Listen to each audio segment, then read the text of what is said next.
Assalamualaikum warahmatullahi wabarakatuh. Alhamdulillahirabbil alamin wassalatu wassalamu ala asyrafil anbiya'i wal mursalin wa ala alihi wa sahbihi ajma'in. Qala rabbi shrah li sadri wa yassir li amri wahlul 'uqdatam min lisani yafqahu qawli. Amma ba'd. Muslimin muslimat yang dirahmati Allah Subhanahu wa taala, kali ini kita akan lanjutan daripada hikmah yang sebelumnya, yakni mengenai sahabat. Dan 45 hikmah ini kita akan baca jika sahabat itu tidak baik. 3 poin penting yang perlu kita fahami.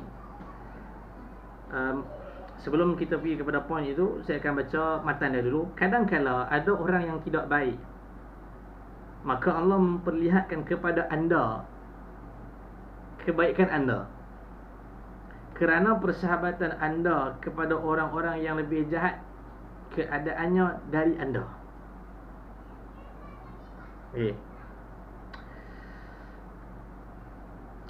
Jadi di sini supaya kita dapat mencapai hikmah yang ditentukan oleh Allah Subhanahu wa taala, so kita mesti mengenal diri.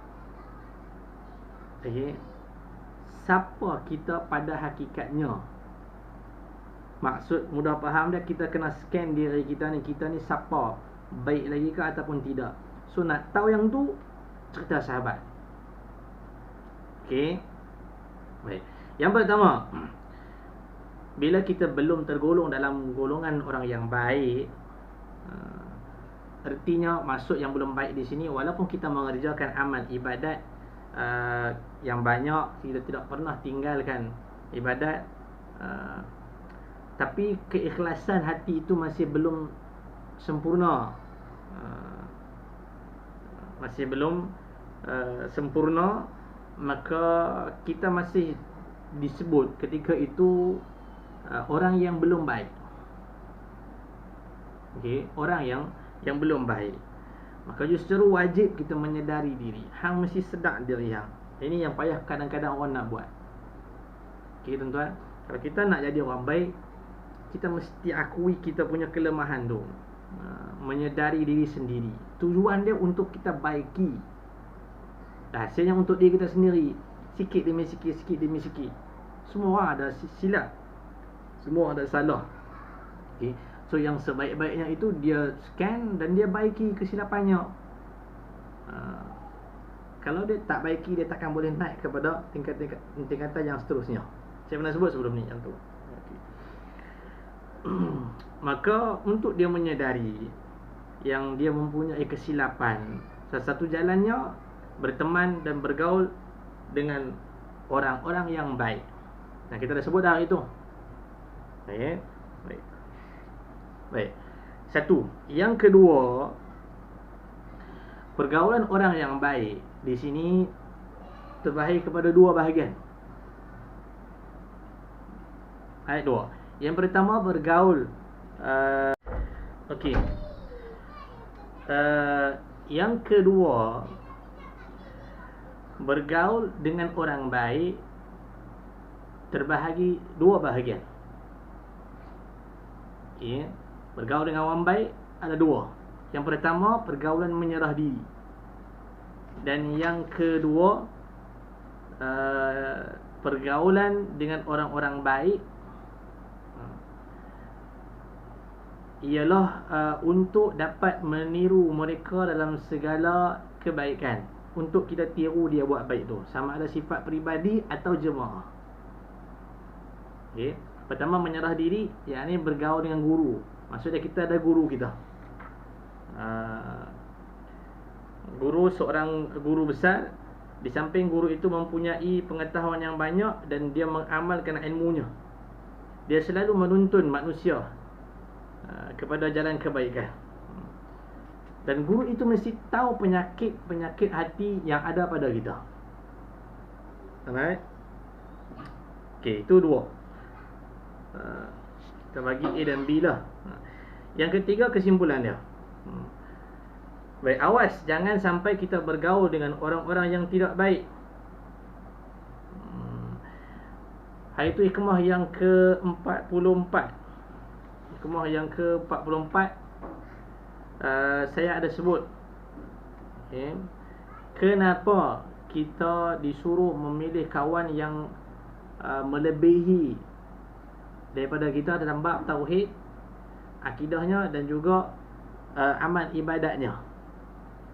Sebab bila kita bergaul dengan orang yang rendah daripada kita, kita tak boleh nak tahu di mana kesilapan kita, kekurangan kita. Sebab kita nak jadi orang baik, jadi kita kena cari orang yang lebih daripada kita supaya dia boleh tegur kita dan supaya kita boleh tiru dia. Right?